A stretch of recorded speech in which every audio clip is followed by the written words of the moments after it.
broken home. I gave you all the bricks that I own and know.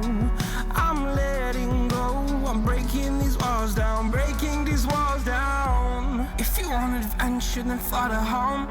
But if you wanna travel, then go alone. Yeah, what's the point in us if I never know? Yeah, if you're gonna leave, I'ma let you go. Hey guys, welcome back to My Race Car Chronicles. It's been a long time since the last video. I've been busy. I got a ton of car projects to finish. But just to give you an idea of what's going on, here we have an S14 Silvia. It's the early model with a rounder headlights. We'll get a better look later. And we have a Golf GTI outside. It's from 2005. And here we go. Yeah, there you see it. It just has a very small accident damage, but actually it's not so major. I'll post some videos so you guys can see the extent of the damage.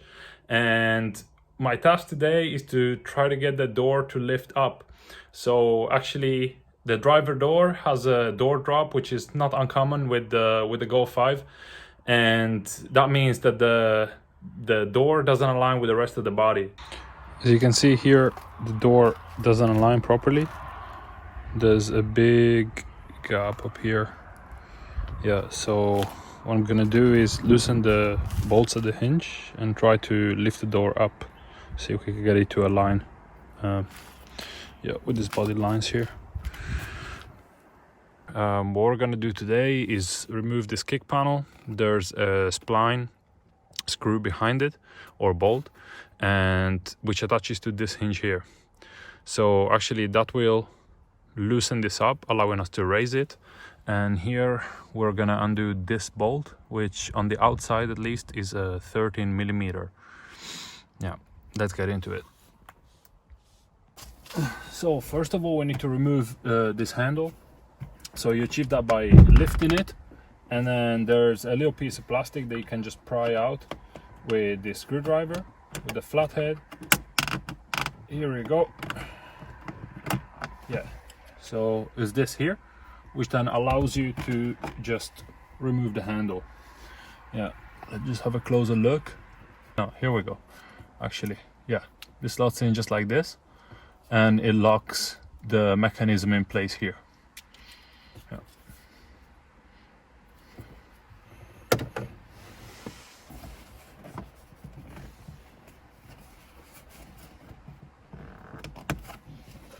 Okay, we need to remove the fuse box cover.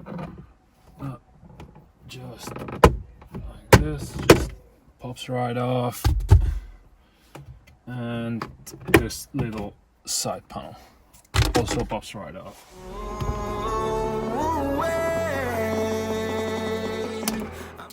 Yep. Pop off this little plastic cover for the screw, and then just undo it.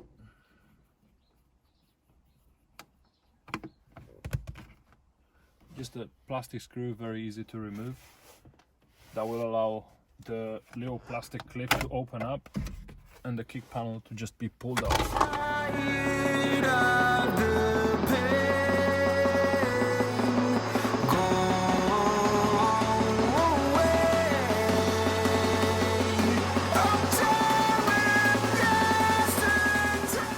So boys, this will be an 8mm spline, or XZN, or whatever you want to call it, triple square.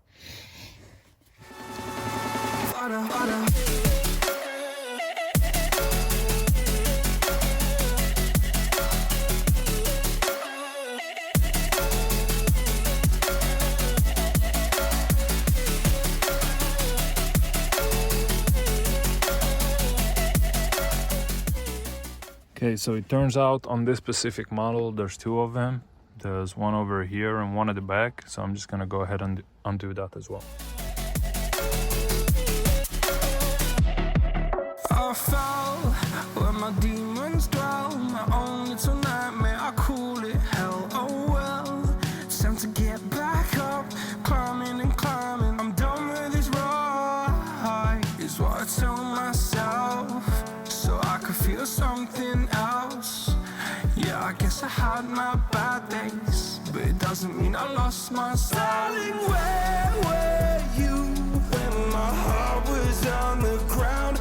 I thought time would prove that you. Alright boys, it looks like it's a bit more complicated than I thought initially. Actually there's another bolt back there for the bottom bracket, so I might have to go ahead and remove the fender to reach it.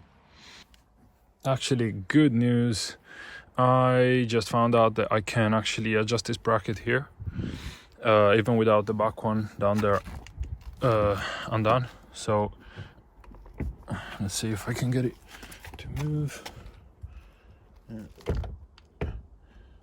I'm just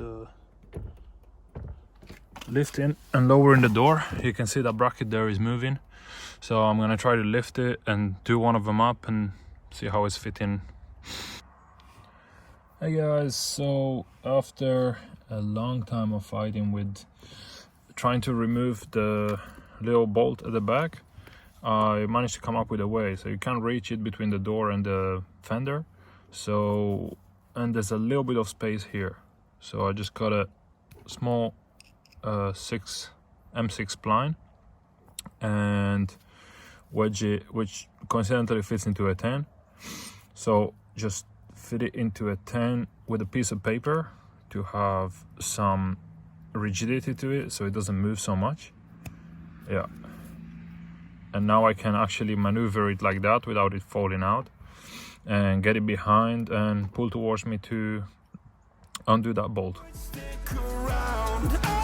Time stands still, a king without his crown. Now I'm breaking and you're faking, girl. You never made a sound.